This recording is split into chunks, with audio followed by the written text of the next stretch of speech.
आज जो आईपीओ खुल रहा है पीकेएच वेंचर्स, इस पर आपकी क्या सलाह है? जी, सलाह ये कि इस आईपीओ में पैसा न लगाएं जी। और इस आईपीओ से दूर रहे, अवॉइड करें और जितना ज़्यादा दूर रह सकते हैं उतना ज़्यादा दूर रहें। पैसा नहीं लगाना हाँ, बिल्कुल। तो बहुत साफ साफ राय है कि इस आईपीओ से दूर रहें, क्यों? पैसा नहीं लगाएं। पॉजिटिव एक है, वो मैं बता देता हूँ जी। कि प्रमोटर्स बहुत अपॉर्चुनिस्ट हैं और जहाँ भी उन्हें पैसा बनाने का मौका मिलता है वो बिजनेस करते हैं, यानी कि उनका दिमाग खुला है। जी। कोई भी काम ऐसा जहाँ पैसा बन सकता है वो करना चाहिए, ये उनकी थॉट प्रोसेस है।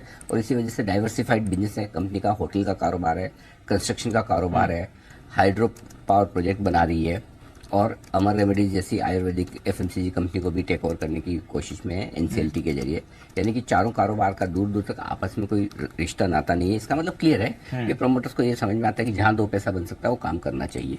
ठीक है, गलत नहीं है, ये पॉजिटिव है। अब आइए नेगेटिव साइड पर, बहुत ही लंबी लिस्ट है जी। पहली चीज़ तो ये बता दूं कि मैं ढूंढ भी रहा था कि एंकर बुक किस तरह की बनी है। Yes sir. तो बाद में पता चला आरएचपी में देखने के बाद कि एंकर एलोकेशन है ही नहीं, तो इसमें एंकर इन्वेस्टर्स नहीं है, सीधा आईपीओ ही है। तो अब इस आईपीओ में जो नेगेटिव उसमें सबसे पहली चीज़ तो यही है कि प्रमोटर्स क्या बिजनेस करना चाहते हैं ये समझ में नहीं आता, एग्जैक्टली फोकस कहाँ है ये समझ में नहीं आता। सबसे बड़ी चीज़ ये है जैसा कि प्रमोटर का ओरिजिनल बिजनेस होटल्स का है, लेकिन अब आप देखिए पिछले 10 साल में सिर्फ 3 होटल खुले और अब अगले 1 साल में 3 खोलना है। अगर होटल बिजनेस में इतना फोकस है तो 10 साल में सिर्फ 3 होटल है। एग्जैक्टली। वो भी रेस्टोरेंट है, होटल्स नहीं, रेस्टोरेंट जिनको कहना चाहिए उस तरह।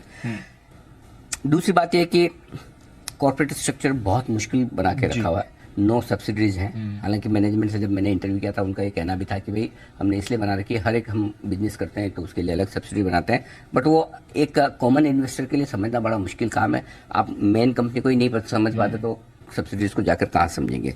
तीसरी चीज़ है कि अभी एक हाइड्रो प्रोजेक्ट डालने जा रहे हैं। हाइड्रो प्रोजेक्ट में इनका कोई पुराना अनुभव नहीं है, लेकिन वो डालने जा रहे हैं। 270 करोड़ रुपए जो ये इशू से जुटा रहे हैं उसमें से 125 करोड़ रुपए हाइड्रो प्रोजेक्ट्स में जाएगा। क्यों जा रहे हैं, क्या जा रहे हैं, उसका कारण नहीं है। चौथा, एक और अमर रेमेडीज जिस कंपनी के लिए एनसीएलटी में इन्होंने अप्लाई किया है वो एफएमसीजी और आयुर्वेदिक बिजनेस है। उस बिजनेस का भी कोई खास ऐसा कोई अनुभव मुझे तो दिखा नहीं, उसमें क्यों डाइवर्सिफाई करे उसका पता नहीं। एक और चीज़ है जो बड़ी इंटरेस्टिंग है दीप, इनकी जो होटल्स हैं उनका प्रमोटर्स के साथ एक rent sharing revenue sharing agreement है 10% के आसपास का।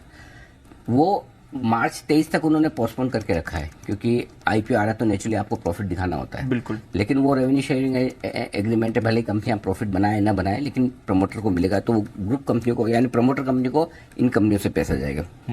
कंसल्टेंसी बिजनेस है, लेकिन कंसल्टेंसी बिजनेस में भी उनके पास अपने खुद के कंसल्टेंट नहीं रखे उन्हें। अच्छा। वो रिपोर्ट्स बाहर से बना के किसी को, सपोज आपको कंसल्टेंसी चाहिए मैंने कहा मैं दूंगा, लेकिन मैं किसी तीसरे से बना के आपको दे रहा हूँ, मिडिलमैन का काम। हाँ, तो वो वैसा वाला हो गया। तो वो मेरे समझना मुश्किल का बात है। अब फाइनेंशियल्स पे आते हैं।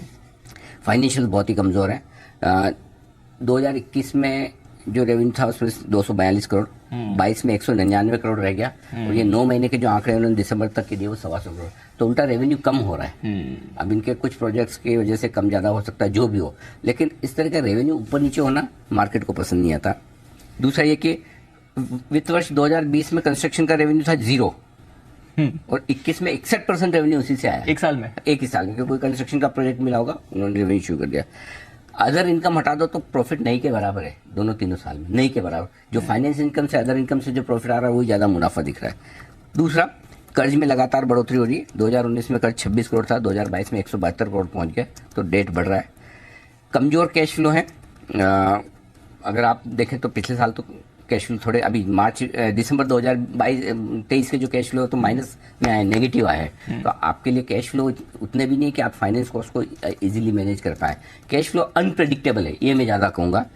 वैल्यूएशन जो आ रहे हैं 30 के पी मल्टीपल पर स्टॉक किसी भी लिहाज से सस्ता नहीं। हालांकि कंपनी का कहना है कि उनका कोई लिस्टेड पेयर है नहीं, वो बात भी सही है। इस तरह के 4 तरह अलग तरह के बिजनेस वाला लिस्टेड पेयर मिलेगा नहीं, लेकिन सबसे बड़ी चीज है कि कंपनी और मैनेजमेंट एग्जैक्टली क्या करना चाहता है ये समझ में नहीं आ रहा है। 2016 में कंपनी ने, मैं 3-4 चीजें बता रहा हूँ। 2016 में कंपनी ने आर्टिकल्स अमेंड किए थे, बोला हम सॉलिड और ई वेस्ट मैनेजमेंट का बिजनेस करना चाहते हैं। 2018 में कहा हम गेम ऑफ क्रिकेट में जाना चाहते हैं, क्रिकेट से रिलेटेड और प्लेयर्स की ट्रेडिंग में जाना चाहते हैं। 2021 में logistics, e commerce, electrical components, power generation, agri food, ये बिजनेस इन्होंने जोड़े हैं। तो आप सोचिए, मतलब बेसिकली जो मुझे समझ में आया, मुझे लगता है प्रमोटर्स रिसोर्सफुल है, कॉन्टैक्ट्स हैं, कॉन्ट्रैक्ट लेने में माहिर है तो उन्हें लगता है कि जहां जिस तरह का 2 पैसे का कमाने का मौका मिले, जो वो कॉन्ट्रैक्ट मिले, वो कॉन्ट्रैक्ट ले लीजिए, उससे कमाई कीजिए, दूसरा देखिए।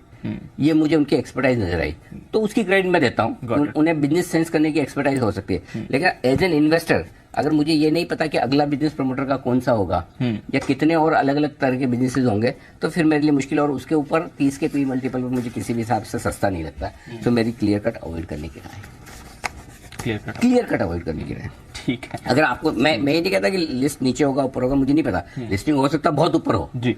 आपकी मर्जी है। फंडामेंटली मेरी अवॉइड करने की राय है, जो लगाना चाहे अपनी रिस्क से लगाए, आपकी Got it, मर्जी। sir. बाकी फंडामेंटली लगाना नहीं बनता है। बाकी तो अब इस तरह के आईपीओ में कुछ भी मूवमेंट हो सकता है, लिस्टिंग में कुछ भी हो सकता है। बाद में आप मुझे दोष नहीं दे, सर आपने तो कहा था वो, लेकिन ये तो इतना ऊपर लिस्ट हो गया, ये हो गया। तो मेरी राय प्योरली फंडामेंटल और विद लॉजिक और विद रीजन है। Got it. लेकिन अगर सारे बिजनेस मैनेज कर सकते हैं तो हो सकता है प्राइस भी मैनेज हो लिस्टिंग के बाद में, लेकिन 30 के मल्टीपल पर ऐसी कंपनी आप क्यों लेना चाहेंगे जिसका फोकस क्लियर नहीं है।